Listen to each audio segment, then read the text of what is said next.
श्री कृष्ण कहते हैं, अतीत का घाव एक गहरे घाव जैसा ही होता है।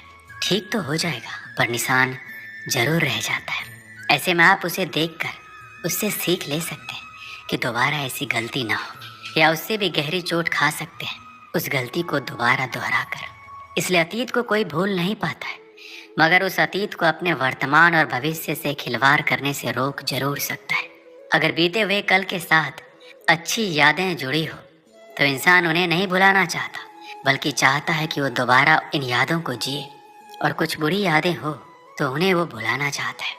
तो बुरी यादों को भुलाने के लिए आपका सकारात्मक होना बहुत जरूरी है, क्योंकि इंसान अपनी सोच से ही ताकतवर बन सकता है। श्री कृष्ण कहते हैं, एकाग्रता से काम कीजिए। आपको पानी की तरह लगातार बहना होगा, चाहे रास्ते में कितनी भी मुश्किल क्यों ना आए। उनसे टकराते हुए आपको लगातार आगे बहते रहना होगा। ये दुनिया का नियम है। आप जब भी किसी से कोई सुझाव मांगने जाओगे तो आपको वहाँ से निराशा ही हाथ लगेगी। कुछ ही लोग होंगे जो आपके काम को समझेंगे और आपको आगे बढ़ने के लिए प्रेरित करेंगे। 90% लोग तो आपको आगे बढ़ने ही नहीं देंगे, आपको हतोत्साहित करेंगे, आपका आत्मविश्वास कम करेंगे। पर आपको तो खुद पर, खुद के काम पर, खुद की कौशल पर खुद को सबसे ज्यादा भरोसा होना चाहिए। सफलता की राह में चलते चलते संघर्षों का पहाड़ चढ़ना पड़ता है। कहीं मुसीबत आ जाए, बैठकर, ठहर कर, सोच कर आगे बढ़ना पड़ता है। कमजोर होते हैं वो लोग जो संघर्षों का पहाड़ आधा चढ़कर भी वापस पीछे की ओर चल पड़ते हैं। ठहरे हुए पानी को देखकर कभी ये मत सोचना कि ये कभी बह नहीं सकता। जब उसका वक्त आता है तो उफान की तरह लगातार आगे की ओर बहता चला जाता है। एक समय की बात है, एक गांव में एक जवान लड़का रहता था और वो अपने आलसपन और काम चोरी के लिए मशहूर था। सभी गांववासी उसे आलसी कहकर पुकारते थे, क्योंकि वो पूरे दिन एक पेड़ के नीचे पड़ा रहता और लेटते लेटते वो अपने फ्यूचर के बारे में सोचता और अच्छे अच्छे सपने देखता। उसके दिन ऐसे ही आलस में गुजर रहे थे। लेकिन एक दिन उस गांव में एक साधु आए, जो कि अगले 3 दिनों तक उसी गांव में ठहरने वाले थे। वो दिन भर लोगों से चंदा करते और लोगों को उपदेश देते और रात में गांव के बाहर बने मंदिर में आराम करते। वो साधु जब भी दान लाने जाते और रात को वापस आते तो वो साधु हर बार उस जवान लड़के को उसी पेड़ के नीचे लेटा हुआ पाते। साधु 2 दिनों तक ये सब देखते रहे। वो साधु समझ गए कि ये लड़का मानसिक आलस का गुलाम है। तीसरे दिन जब वो वापस लौट रहे थे तो उस लड़के के पास गए, जो अभी भी उस पेड़ के नीचे लेटा हुआ था। साधु ने लड़के से कहा, बेटे, मेरे पास तुम्हारे लिए एक काम है। मैं चाहता हूँ कि तुम उस पहाड़ी की चोटी तक जाओ और वहाँ से मेरे लिए एक पंख लेकर आओ। लड़के ने लेटे लेटे ही अपना सर पहाड़ी की तरफ किया और अपनी नज़र उस पहाड़ की चोटी की तरफ ले गया और उसने साधु की तरफ देखा और उपहास लेते हुए कहा, यह असंभव है, मैं उस पहाड़ी के ऊपर तक नहीं जा सकता, मैं बहुत आलसी हूँ। साधु ने मुस्कुराते हुए कहा, अरे मुझे जिस पंख की तलाश है वो इस पहाड़ी के शिखर पर नहीं मिलेगा। वो तो उस पहाड़ी के दूसरी तरफ एक गांव के अंदर मिलेगा, जिसके लिए इस पहाड़ी के शिखर तक चढ़कर फिर नीचे उतरना होगा। लेकिन वो कोई साधारण पंख नहीं है, वो एक ऐसा पंख है जिसे तुमने कभी नहीं देखा होगा। वो पंख बहुत सुंदर पंख है जो रोशनी बिखेरती है। साधु के इन बातों से उस लड़के के अंदर उत्साह बढ़ गए। उसने आज से पहले ऐसे पंख के बारे में कभी नहीं सुना था और ऐसे रोमांचक सफर के बारे में सुनकर वो अंदर ही अंदर उत्साहित हो गया। इसलिए उसने साधु की चुनौती को कबूल किया और वो पहाड़ी की तरफ चल पड़ा। लेकिन चढ़ाई बहुत लंबी और मुश्किल थी। जल्द ही लड़के का शरीर थकने लगा, सांसें फूलने लगी और शरीर से पसीना बहने लगा। लेकिन फिर भी उसने चलना जारी रखा। वो जैसे जैसे ऊपर चढ़ता गया उसे खुशी महसूस होने लगी, जिसे उसने आज से पहले कभी महसूस नहीं किया था। आखिरकार जब वो कड़ी मेहनत और लंबी कोशिशों के बाद पहाड़ी के शिखर पर पहुंचा तो वो पूरी तरीके से थक चुका था, लेकिन वो बहुत खुश था।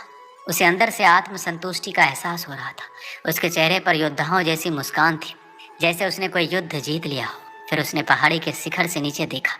उसके सामने एक बहुत ही मनमोहक नज़ारा था, लेकिन असली चुनौती आगे थी, क्योंकि उसे फिर उस पहाड़ी से नीचे भी उतरना था और उस गुफा को भी ढूंढना था जिसमें पंख मिलने की बात कही गई थी। नीचे उतरना बहुत ही ज़्यादा मुश्किल और खतरनाक था, क्योंकि ढलान बहुत ही गहरी थी और चढ़ाई के समय लड़का बहुत ही बार लड़खड़ाया और गिरा भी था, तो डर भी उसके अंदर था। लेकिन साधु को वो पंख लाके देने के वादे की वजह से वो लगातार आगे बढ़ता रहा। काफ़ी खोज और कड़ी मेहनत के बाद जब वो अंत में गुफा तक पहुंचा तो उसने देखा कि पंख वहीं पड़ा हुआ था, जो कि ऊपर एक बड़ी सुराग से आने वाली रोशनी की वजह से चमक रहा था। फिर उसने उस पंख को उठाया और उसकी सुंदरता को देखता ही रह गया। वो काफ़ी देर तक पंख को ही घूरता रहा, लेकिन फिर अचानक उसे याद आया कि मुझे तो वापस भी जाना है। उसने खुद की तरफ देखा। वह पूरी तरह से थक चुका था। वो चिंता में पड़ गया कि वो पहाड़ कैसे चढ़ेगा और वो साधु तक पंख कैसे पहुंचाएगा। एक पल के लिए वो हार मानने के बारे में सोचा, लेकिन उसे वो खुशी और गर्व की भावना याद आ गई जो उसने पहाड़ी के शिखर पर पहुंचकर महसूस किया था। उसे एहसास हुआ कि उसके अंदर इस सफर को दोबारा पूरा करने की ताकत और मजबूती है। वो दोबारा पहाड़ी पर चढ़ने लगा। उसके मांसपेशियों में दर्द हो रहा था। कमजोरी की वजह से पैर कांप रहे थे, सांस फूल रहे थे। वो कई बार लड़खड़ा कर गिर भी पड़ा, लेकिन उसने हार नहीं मानी। वो खुद को आगे बढ़ाने के लिए लगातार उत्साहित करता रहा। अथक मेहनत और घंटों की कड़ी कोशिशों के बाद जब वो साधु के पास पहुंचा और उनके हाथों में वो पंख रखा, तो उसके खुशी का ठिकाना ना रहा। उसे महसूस हुआ कि उसने आज अपने आलस पर काबू पा लिया है और कुछ बढ़िया करके दिखाया है।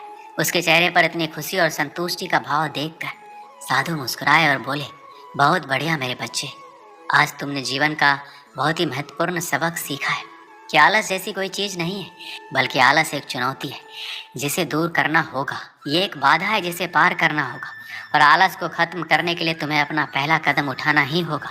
अपने मकसद की तरफ चलना ही होगा, और तब तक चलते रहना पड़ेगा जब तक कि आप अपने लक्ष्य को हासिल नहीं कर लेते।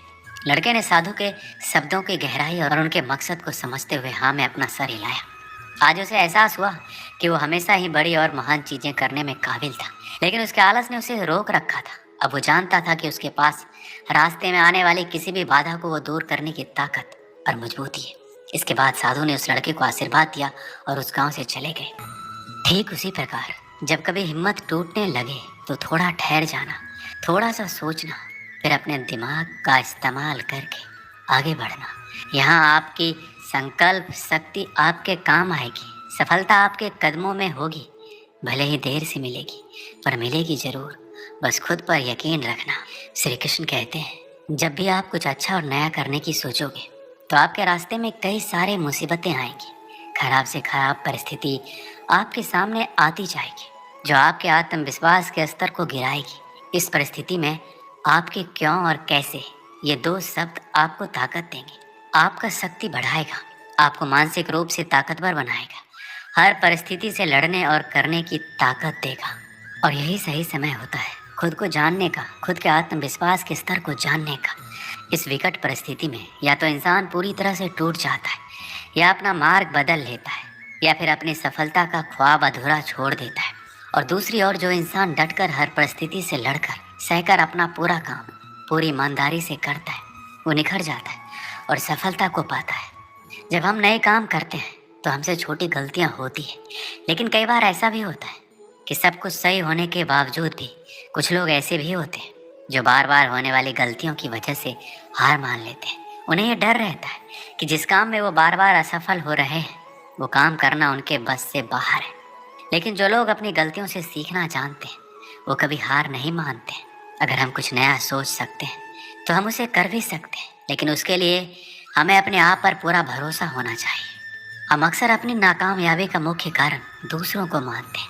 अपने जीवन में पीछे मुड़कर देखिए, आपको क्या क्या नहीं मिला, उनके कारणों को जानिए। अगर आप किसी दूसरों को कारण ठहराएंगे तो उसमें उलझ जाएंगे, ठीक से ये नहीं देख पाएंगे कि आपने क्या क्या गलतियाँ की।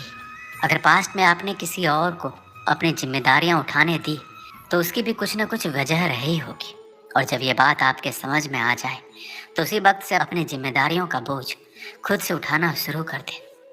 आप जो कर रहे हैं उसकी जिम्मेदारी अगर आप खुद नहीं लेंगे तो परिणाम कभी भी आपके मन मुताबिक नहीं होगा और आप हमेशा असंतुष्ट रहेंगे। आप जो जिंदगी जी रहे हैं, जैसा जी रहे हैं, वो आपके द्वारा बनाई गई है। इसे बुरा या बेहतर बनाना 100% आपके हाथ में है। यदि आपको दूसरों की अपेक्षा देर से सफलता मिलती है तो उदास मत होना, मेहनत जारी रखना। जिस दिन आपको सफलता मिलेगी उस दिन इतना ज़्यादा और इतने लंबे समय के लिए मिलेगी कि आपकी आगे आने वाली पीढ़ी के लिए भी कम नहीं पड़ेगा, और दुनिया आपकी मेहनत को याद रखेगी। अक्सर जो चीज़ जल्दी मिल जाती है वो उतनी ही जल्दी चली भी जाती है, इसलिए थोड़ा धैर्य रखें और मेहनत करते रहें। दोस्तों, इस वीडियो में बस इतना ही।